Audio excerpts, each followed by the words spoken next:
The letter trembled in my hands as I stared at the familiar Hopkins Industries letterhead. 10 years. 10 years since I'd seen that logo, since I'd heard anything from my family. Now here it was, delivered to my private practice like a ghost from my past. My name is Yvette, and the last time I saw my family, they were walking away from me down a sterile hallway, leaving me trapped behind heavy metal doors at Riverside Mental Health Center. Dr. Hopkins? My receptionist Sarah's voice snapped me back to reality. Your 3 o'clock is here. Thanks, give me a minute. I tucked the letter into my desk drawer, smoothed my blazer, and tried to push away the flood of memories. That day plays on repeat in my nightmares. It's for your own good, sweetheart, Dad had said, his hand on my shoulder feeling like lead. Just take some time to get better. My brother Randolph stood behind him, eyes fixed on the floor, while orderlies approached with paperwork. There's nothing wrong with me, I had screamed, but they'd already made up their minds. I was the troublemaker, the one asking too many questions about the company's finances, the daughter who wouldn't just smile and play along. Dr. Hopkins. Sarah again. Should I reschedule? No, send them in. I forced a smile. 10 years of training helped me compartmentalize, push down the rage and hurt that still burned hot in my chest. My patient's session passed in a blur. The moment they left, I pulled out the letter again.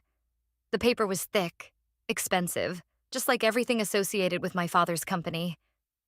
But the signature at the bottom wasn't his. Dear Dr. Hopkins, it read, my name is Eli Fowler, former partner to your father. We need to talk about the future of Hopkins Industries. Things have changed significantly since your departure. I laughed bitterly. Departure. Such a gentle word for what they did to me. My phone buzzed. Bethany, my oldest friend, the only one who stood by me through everything. Tell me you're not still at work, she said when I answered. Just finishing up. Liar, you're obsessing over something. I can hear it in your voice. I sighed. Got a letter today, from Dad's company. Holy shit. A pause. Want me to come over? Please. An hour later, we sat on my apartment floor, takeout containers scattered around us, the letter between us like a bomb waiting to detonate. It could be a trap, Bethany said, twirling noodles around her fork. Obviously, it's a trap. The question is, what kind? You don't have to respond. You've built a good life here. Your practice is thriving. You're respected. I spent 3 months in that place before Aunt Emily helped me get out. My voice cracked. 3 months of being drugged, treated like I was crazy, all because I discovered what Dad and Randolph were doing with the company money. Bethany reached for my hand. I remember. I visited every week. They took everything from me. My freedom, my reputation, my trust fund, my place in the company. I squeezed her hand. But they didn't break me. I got my degree, built my practice, made something of myself without their money or connections. So why risk it all now? I picked up the letter. Because Eli was the only board member who voted against committing me. He knew I was right about the embezzlement, but he was outnumbered. If he's reaching out now, then something big is happening. Bethany leaned back against the couch. What are you thinking? I stood and walked to my window, looking out at the city lights. I'm thinking it's time to go home. Not as the scared girl they locked away, but as Dr. Yvette Hopkins, successful psychiatrist and businesswoman. And what then? A small smile curved my lips. Then I take back what's mine. Everything they stole from me, everything they tried to destroy, I'm going to reclaim it all. Revenge won't heal you, Yvette. This isn't about revenge. I turned to face her. It's about justice, about making sure they can never do to anyone else what they did to me. My phone buzzed again. A text from an unknown number. Dr. Hopkins, I hope you received my letter. The situation is urgent. Please contact me at your earliest convenience. Eli. Bethany read over my shoulder. Well, I picked up my phone and began typing. Mr. Fowler, I'd be happy to meet. Shall we say tomorrow, 9 a.m. at my office? I believe we have much to discuss. After hitting send, I walked to my desk and pulled out the business card I'd kept all these years. The one Eli had slipped me just before they took me away. "If you ever need help," he'd whispered. Well, I didn't need help anymore, but I was ready to offer some of my own. And this time, I'd make sure the price was steep enough to settle a decade-old debt. Eli looked exactly as I remembered him. Tall, distinguished, with kind eyes that carried the weight of too many corporate battles. He sat across from me in my office, his fingers drumming nervously on the armrest. "You've done well for yourself," he said, glancing around at my credentials on the wall. "Graduated top of your class at medical school, built a successful practice." "No thanks to them." I kept my voice steady. "But you're not here to discuss my achievements." He pulled out a folder thick with documents. "The company is in trouble, Yvette. Serious trouble. Your father's made some questionable decisions. And Randolph?" He shook his head. "Your brother's gambling addiction has gotten worse. Much worse. I'm surprised they let him anywhere near the company finances after what happened with me. That's just it. They didn't. He found ways around the safeguards, created shell companies, forged signatures." Eli spread several papers across my desk. "The board is ready to force them both out, but we need someone with family ties to take control. Someone who understands both business and human nature." I picked up one of the documents, scanning the numbers. "These losses are staggering. Your father's pride won't let him admit he's lost control. But the employees, good people who've worked there for decades, they're about to lose everything." A knock at my door interrupted us. Sarah poked her head in. "Dr. Hopkins, your Aunt Emily is here." Aunt Emily burst in before I could respond, her silver hair flying wild around her face. "I knew you'd be meeting today. I couldn't stay away." She turned to Eli. "Have you told her everything?" "Emily's been my inside source," Eli explained, keeping me informed about the company's decline. I stood to hug my aunt, breathing in her familiar lavender perfume. She'd been my lifeline during those dark months in the institution, smuggling in real food and books about psychology when the doctors weren't looking. "Your father's not well, sweetheart," Emily said, settling into a chair. "The guilt's eating him alive. He drinks too much, barely comes to the office anymore." "Guilt?" I laughed sharply. "That would require a conscience." "People can change," Emily said softly, "even if it's too late to matter." "What exactly are you proposing?" I asked Eli, steering us back to business. He leaned forward. "I own 20% of the company shares. Emily has 5%. With your original 10% that they couldn't legally strip from you, plus the support of other board members I've spoken with, we can force a leadership change." My phone buzzed. A text from Bethany. "How's it going? Need backup?" I typed back quickly. "All good. Having tea with the devil. We'll call later." "Why now?" I asked Eli. "Why not years ago when you knew they were wrong about me?" Pain flickered across his face. "I tried to help where I could. Kept your shares safe, made sure Emily could access funds to support you. But I needed proof of their misconduct. Proof we finally have." He tapped the papers on my desk. "The question is, are you ready to come back and face them?" I stood and walked to my window, the same one I'd looked out of last night. But today the city looked different, full of possibility rather than shadows. "Do you remember what you said to me that day?" I asked Eli, just before they took me away. "I said I was sorry, that I'd make it right someday." "No." I turned to face him. "You said, sometimes the best revenge is success." Emily made a small sound of protest, but I held up my hand. I did succeed. I rebuilt my life, helped others heal their minds while I healed mine. But now? I picked up one of the documents. Now I can do more. Help the employees, save the company, and yes, make them face what they did. "It won't be easy," Eli warned. "Randolph will fight dirty. My father will do what he always does. Whatever protects his pride." I sat back down, pulled out a legal pad. "Tell me everything. Every detail about the company's current situation. Every weakness, every strength, every person we can trust." For the next 2 hours, we planned. Emily provided insights about the staff. Eli outlined financial strategies, and I took pages of notes. By the time they left, the sun was setting. I called Bethany immediately. "So?" she answered. "Are you going to war?" "I'm going home," I replied, watching the sky turn purple through my window. But this time, I'm not the one who needs to be afraid. "Need me to come with you?" I smiled, grateful for her unwavering loyalty. "Actually, yes. How do you feel about being my personal assistant? I could use someone I trust absolutely." "When do we start?" "Monday morning. Wear something expensive. We're going to show them exactly what they threw away 10 years ago."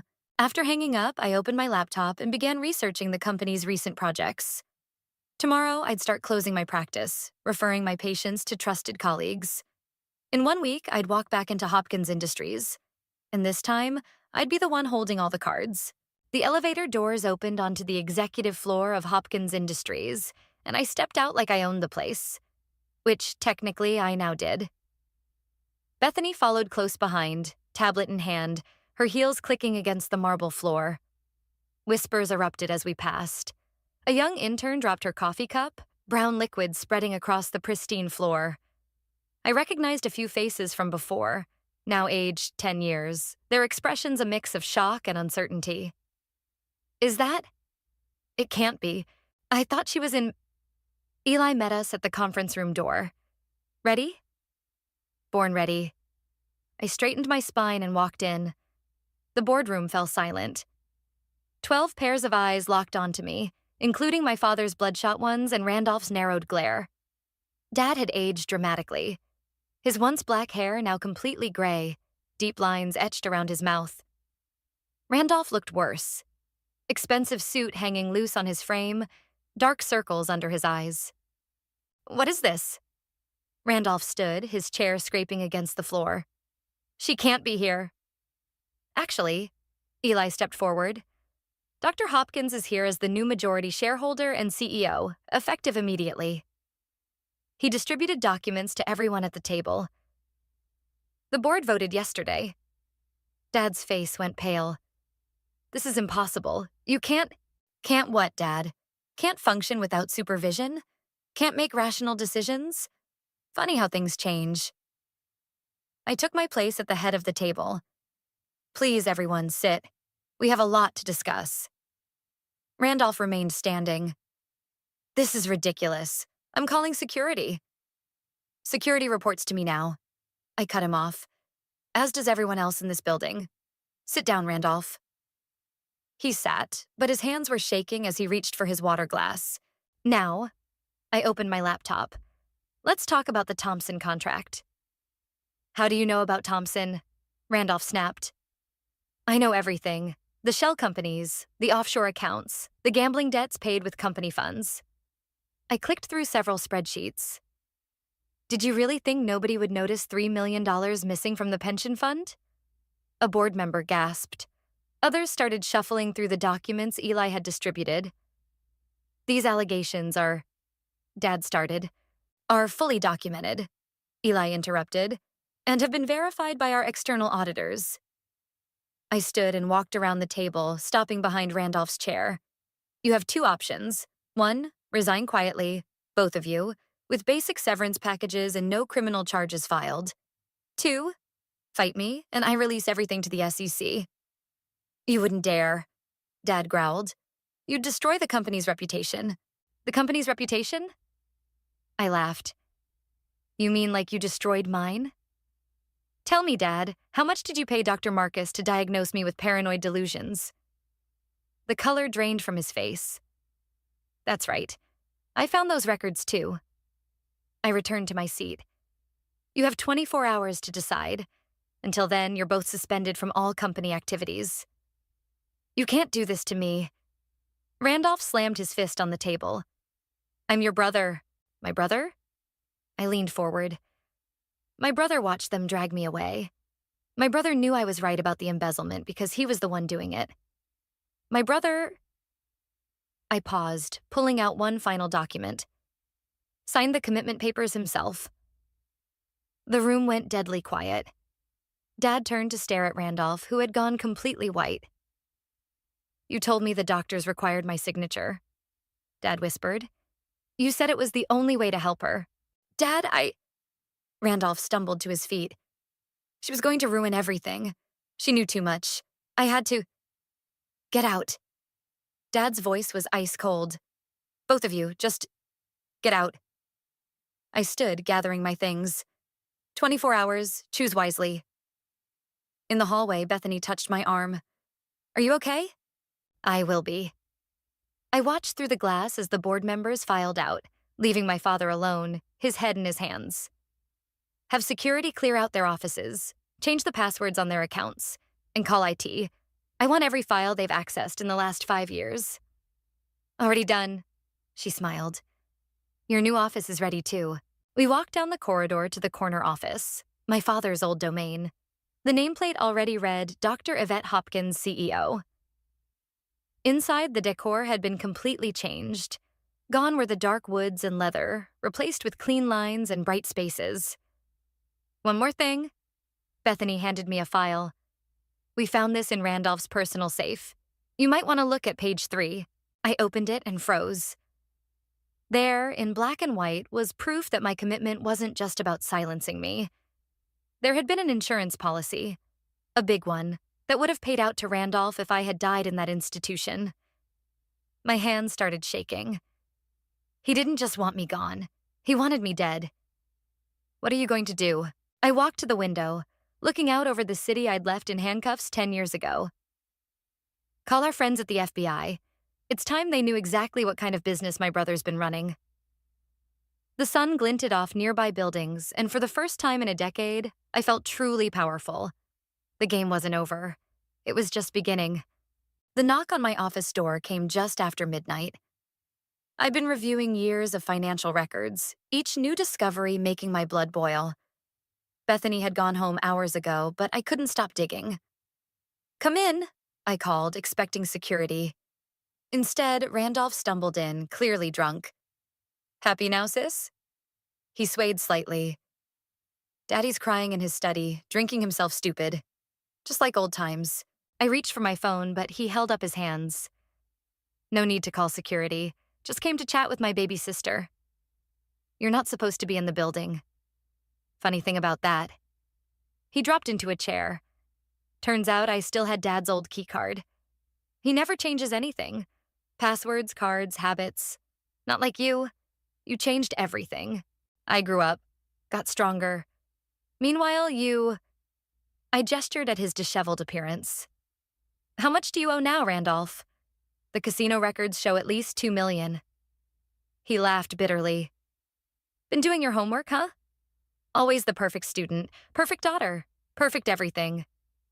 Except I wasn't, was I? I asked too many questions, saw too much. I pulled out the insurance policy document. Like this. Care to explain? His eyes fixed on the paper, something dark passing across his face.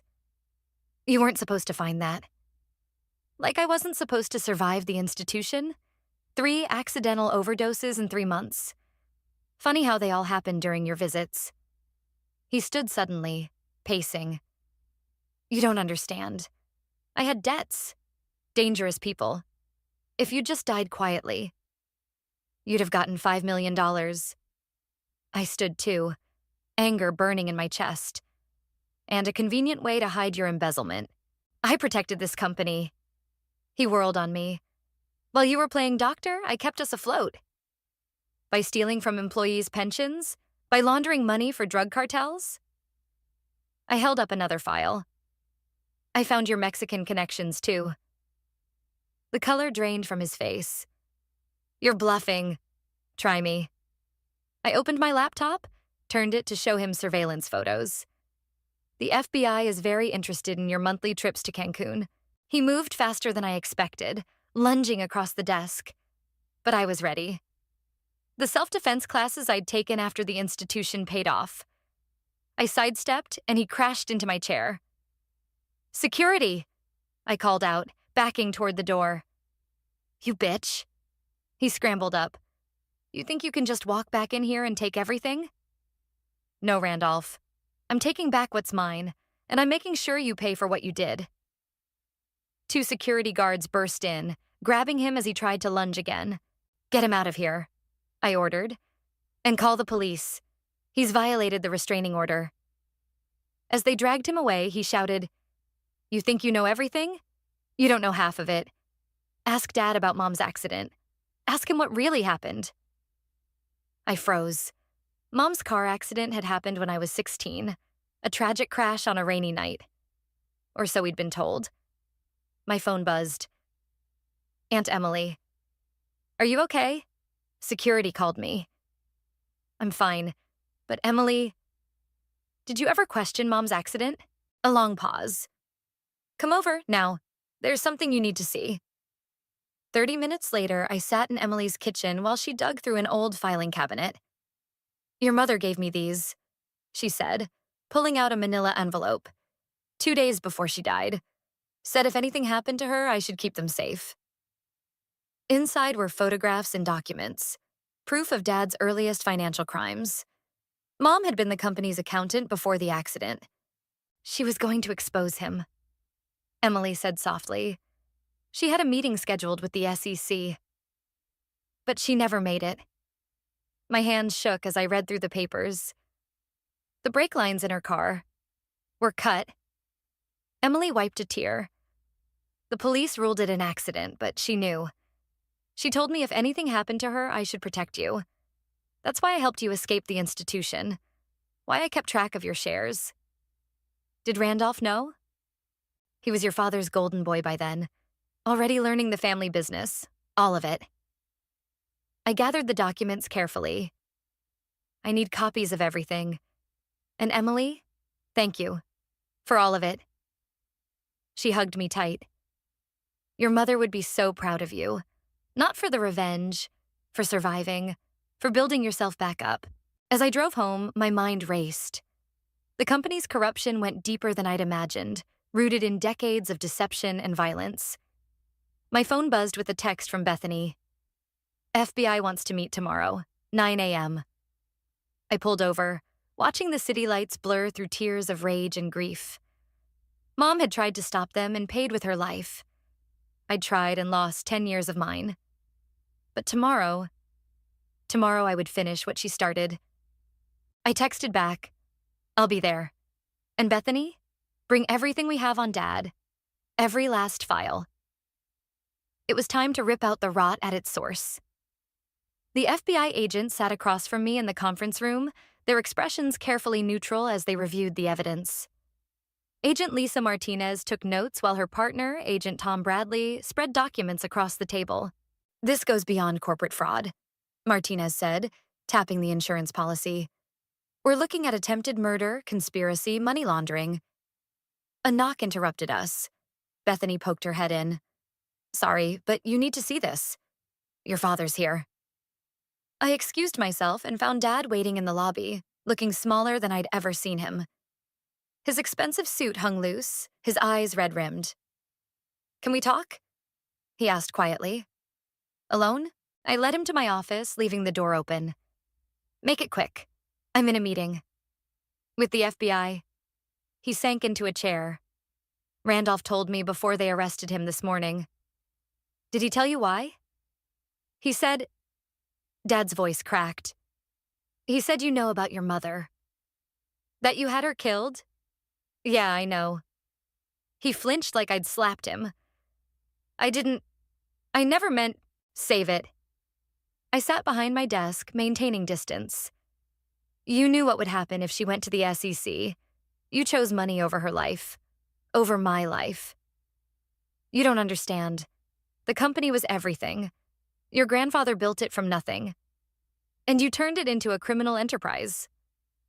I pulled out Mom's old files. She kept records of everything, Dad. Every illegal deal, every bribe, every shell company. And now the FBI has them all. He stared at the familiar handwriting. Margaret. He whispered Mom's name. She always was too honest for her own good. Like mother? Like daughter? I leaned forward. Is that why you let Randolph put me away? Because I'm like her? I thought... He pressed his hands to his face. I thought I was protecting you. Randolph said if we didn't stop you, you'd end up like her. I was afraid that I'd die in a mysterious accident. The bitterness in my voice surprised even me. Instead, you let him try to kill me slowly, in a place where no one would question another patient's death. I didn't know about the overdoses. I swear, Yvette, when Emily told me, I stopped his visits immediately. But you left me there, for months, because by then I believed you were safer there than out here. He looked up, eyes wet. I'm not asking for forgiveness. I don't deserve it. But the company, the employees, they don't deserve to suffer for my sins. I'm not you, Dad. I'm not destroying the company. I stood and walked to the window, Mom's favorite spot when this was her office. I'm saving it. Every pension will be restored. Every illegal deal unwound. Every person who helped cover up your crimes will face justice. And me? That depends on you. I turned back to him. The FBI wants names, dates, details, every criminal connection you've made over the past 30 years. He paled. They'll kill me. We can protect you.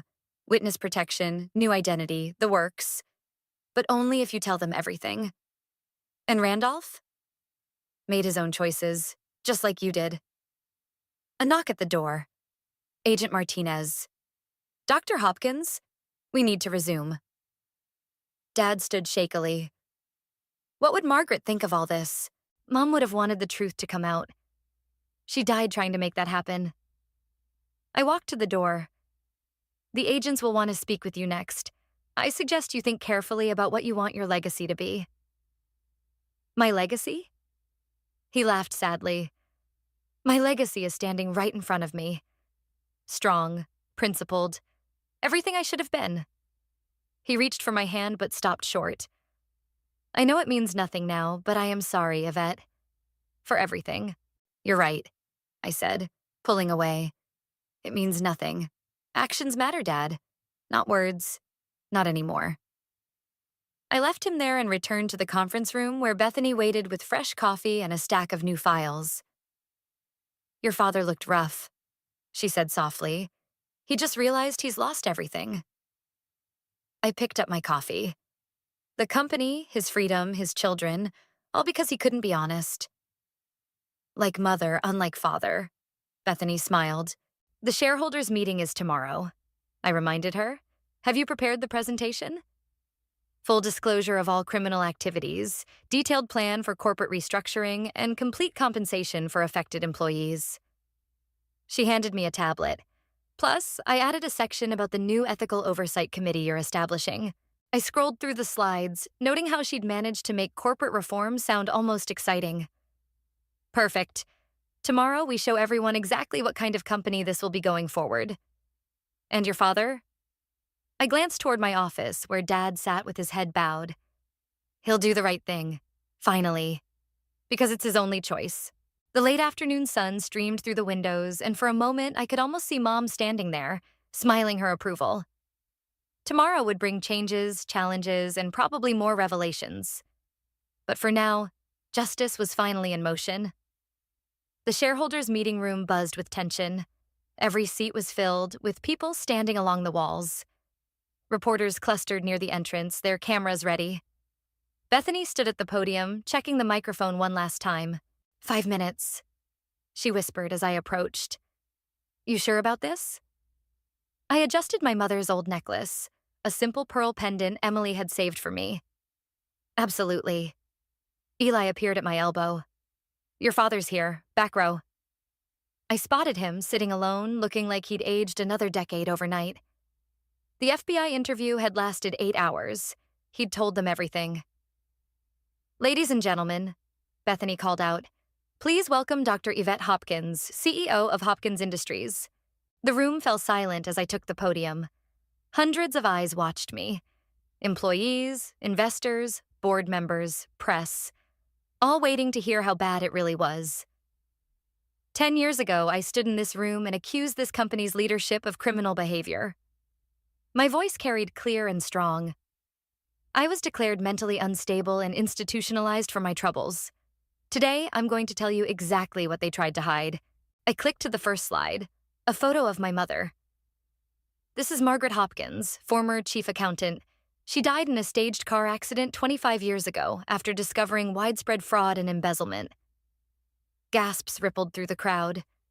A reporter's camera flashed. Since then, this company has been involved in money laundering, pension theft, and international criminal enterprises. I clicked through slides showing evidence. The FBI has the full details. Arrests are already underway. A man stood up. What about our jobs? Our investments? Every stolen penny will be restored, I assured him. I've already transferred personal funds to cover the pension shortfall. The company itself remains financially sound once we cut out the criminal elements. And your brother? Someone called out. Is it true he tried to have you killed? Randolph Hopkins has been arrested and charged with multiple felonies. I met my father's eyes across the room, as have his co-conspirators. More questions erupted, but Bethany stepped in smoothly. We'll take questions after Dr. Hopkins outlines the restructuring plan. For the next hour, I detailed the company's future. New oversight committees, ethical guidelines, employee protections.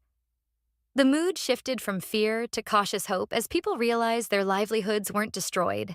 Finally, I said, I want to address our employees directly. I set aside my notes. You are not responsible for the crimes of your leaders. Your jobs are secure. In fact, as part of our restructuring, every employee will receive company shares. This business belongs to all of us now. Applause broke out, hesitant at first, then building. I saw tears on some faces, smiles of relief on others.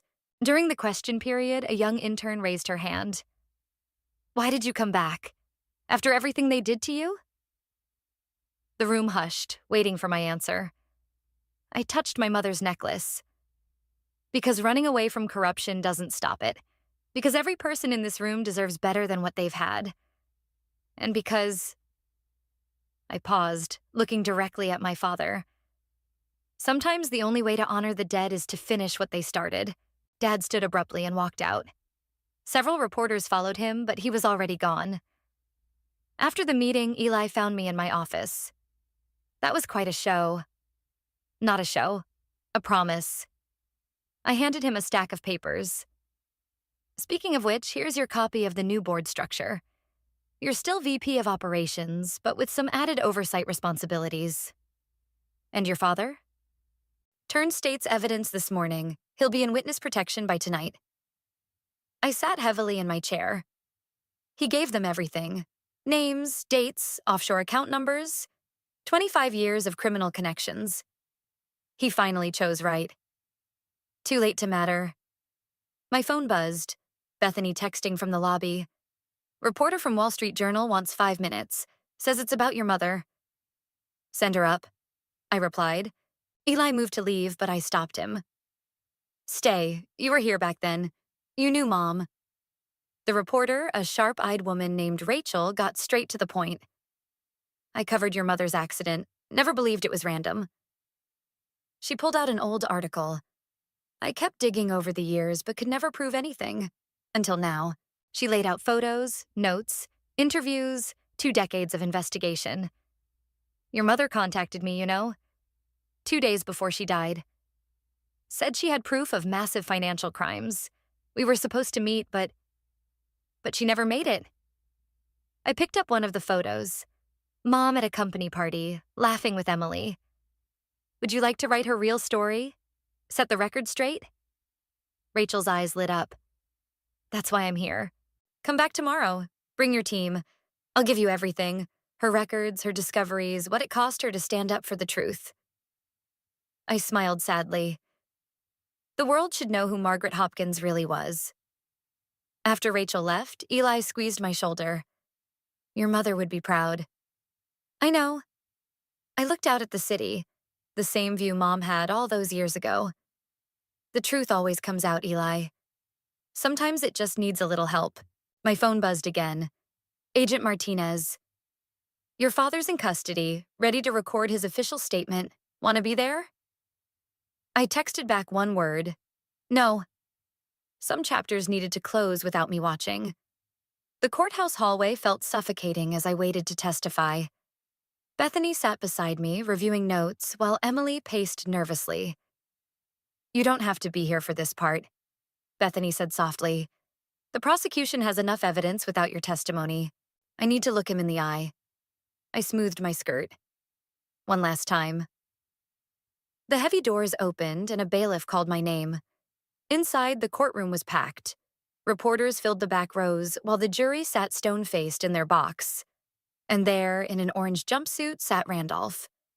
He'd lost more weight in the months since his arrest. His eyes were clear, though. No more drugs or alcohol in prison. He watched me walk to the witness stand, his expression unreadable. "Please state your name for the record." "Dr. Yvette Hopkins." The prosecutor, a sharp woman named Sandra, approached. "Dr. Hopkins, please tell the court about the events of June 15th, 10 years ago." I described that day. The commitment papers, the orderlies, the drugs. My voice stayed steady as I detailed the 3 overdose attempts, the forged insurance policy, the years of financial crimes I'd discovered. "And how did you obtain proof of these activities?" "My mother's records, which my aunt preserved. Company documents my father turned over to the FBI. Bank statements showing transfers to offshore accounts." Sandra held up a document. "Including this transfer order, signed by the defendant moving $5 million to a Cayman Islands account the day after your 3rd accidental overdose." Objection. Randolph's lawyer jumped up. "Speculation." "Overruled. The witness may answer." "Yes," I said. "That transfer was meant to look like executive compensation, but it matches exactly the amount of my life insurance policy." Randolph shifted in his seat. I caught his eye and held it. "What happened when you confronted your brother about this evidence?" "He attacked me in my office, said I should have died quietly in the institution." The jury murmured. Randolph's lawyer whispered urgently in his ear, but he shoved the man away and stood. "You want the truth?" he shouted. "Fine. Yes, I tried to kill her. She was going to ruin everything, just like our mother." The courtroom erupted. The judge banged his gavel while Randolph's lawyer tried desperately to silence him. "Order. Order in the court." But Randolph was beyond control. "You think you're so perfect, Yvette? You're just like her, self-righteous, judgmental. Dad knew what had to be done. He chose the company over her, just like he chose it over you. Mr. Hopkins, sit down or you'll be removed. You want to know who cut Mom's brake lines? Ask Dad. Ask him who gave the order. Ask him." 2 bailiffs grabbed him, dragging him toward the door. His voice echoed back. "You'll never be safe, Yvette. There are still people out there. People who know—" The door slammed shut behind him. In the silence that followed, Sandra turned to the judge. "Your Honor, given the defendant's confession, the state rests." "Defense?" The judge looked at Randolph's stunned lawyer. We request a recess to confer with our client." "Granted. Court will resume tomorrow morning." Outside, reporters swarmed us. Emily pushed them back while Bethany led me to a side exit. Agent Martinez waited by her car. "We got it all on record," she said. "His confession, the threat, everything. We'll increase your security detail." "No need." I watched another police car pull up. "His connections are gone. Dad's testimony took down their entire network." "Still, better safe than sorry." She handed me a file. "Your father's new identity and location, as promised. Only you and the witness protection team know." I took the file but didn't open it. "Any messages from him?" "Just this." She passed me an envelope. Inside was a single photo. Mom, Dad, Randolph, and me at the beach, years ago. On the back, Dad had written, "I chose wrong. Every time. I'm sorry." Emily touched my arm. "You okay?" "Better than okay." I ripped the photo in half, then quarters, letting the pieces fall into a trash bin. "It's really over." "Not quite." Bethany checked her phone. "Rachel's article about your mother runs tomorrow. Front page of the Wall Street Journal." "And the company?" "Stock's up 15% since the restructuring announcement. Employees are happy. The Ethical Oversight Committee meets next week." We walked to my car, the late afternoon sun warming our faces. A group of company interns passed by, waving cheerfully. One called out, "Great job, Dr. Hopkins." "Looks like you've got some fans." Emily smiled. "They deserve better than what they had before. Everyone did." I unlocked my car. "Want to grab dinner? I'm thinking that little Italian place Mom used to love. The one where she taught you to twirl spaghetti properly?" Emily laughed. "Perfect." As we drove away, I glanced in my rearview mirror at the courthouse. Randolph would never see freedom again. Dad would live out his days under a new name, haunted by his choices. And Mom would finally have justice. Sometimes revenge isn't about destruction. Sometimes it's about rebuilding something better from the ashes of what was lost. The morning sun streamed through my office windows as I finished signing the last document. Bethany collected the papers, a broad smile on her face. "That's it," she said. "The employee stock ownership program is officially active. Every single worker now owns a piece of the company. Including you." I handed her an extra envelope. "This is your promotion package, VP of Corporate Communications. You've more than earned it." She hugged me tight. "Look at us now, a long way from sharing takeout and plotting revenge on your apartment floor." My phone buzzed. Emily was waiting in the lobby with a surprise. When I got downstairs, I found her with Rachel from the Wall Street Journal and a familiar face I hadn't seen in years. "Dr. Marcus?" I stepped back instinctively. He looked older, grayer, but I'd never forget the psychiatrist who'd helped commit me. "Dr. Hopkins," he said, voice trembling. "I've come to make amends." Rachel held up her recorder. "Dr. Marcus contacted me after the article about your mother ran. He wants to confess everything." "Your brother threatened my family," he said. "Showed me pictures of my daughters at school. Said if I didn't diagnose you as paranoid, they'd hurt them." I gestured toward the conference room. "Let's talk privately." Inside, Dr. Marcus broke down completely, sharing details of how Randolph had orchestrated everything. The false diagnosis, the dangerous medications, the covered-up overdose attempts. "I've already spoken to the medical board," he finished. "They're revoking my license, and I'm prepared to face criminal charges." "No." Everyone looked at me in surprise. "You'll face consequences, yes, but not prison. Instead, you're going to help me start something new." I pulled out a proposal I'd been working on. "The Margaret Hopkins Foundation for Mental Health Ethics will advocate for patient rights, investigate institutional abuse, and provide oversight for psychiatric facilities." "You want me to help?" "You know the system's weaknesses firsthand. Help me fix them. Help make sure no one else goes through what I did." He wiped his eyes. "Why would you give me this chance?" "Because revenge doesn't heal anything, but redemption might." After they left, Eli found me in the garden courtyard we'd created where the old executive parking lot used to be. Employees ate lunch at scattered tables, enjoying the flowers and fountains. "Board meeting in 10 minutes, he reminded me. "We're voting on the international expansion." "And the new ethical compliance requirements for all partners?" "Already distributed. Every company we work with must meet our standards for employee treatment and corporate transparency."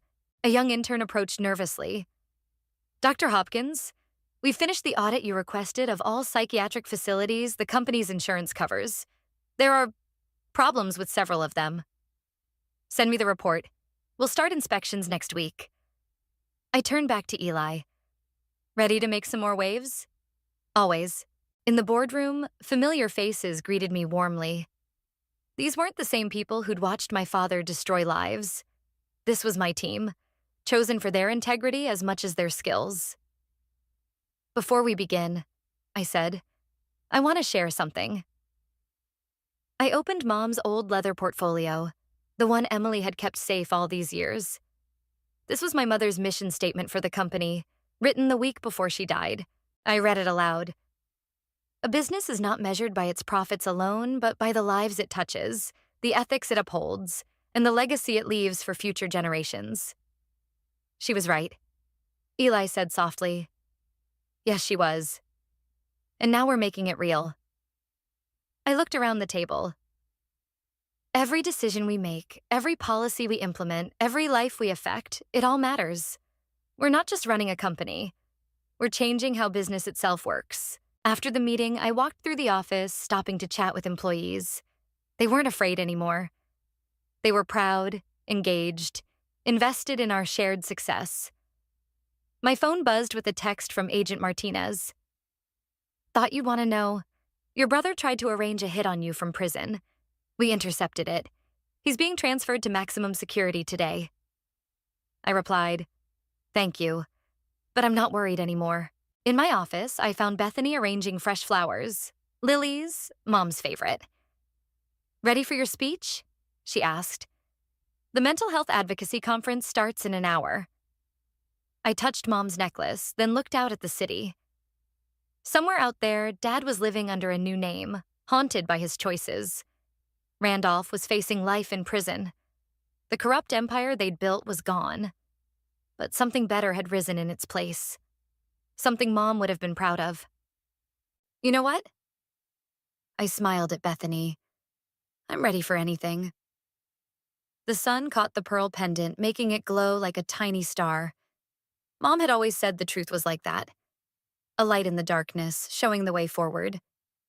She died protecting that truth, and I'd nearly died discovering it. But we'd won in the end. Not through violence or vengeance, but by building something stronger than hate. Justice, redemption, and hope. I gathered my notes for the speech. It was time to share that light with others.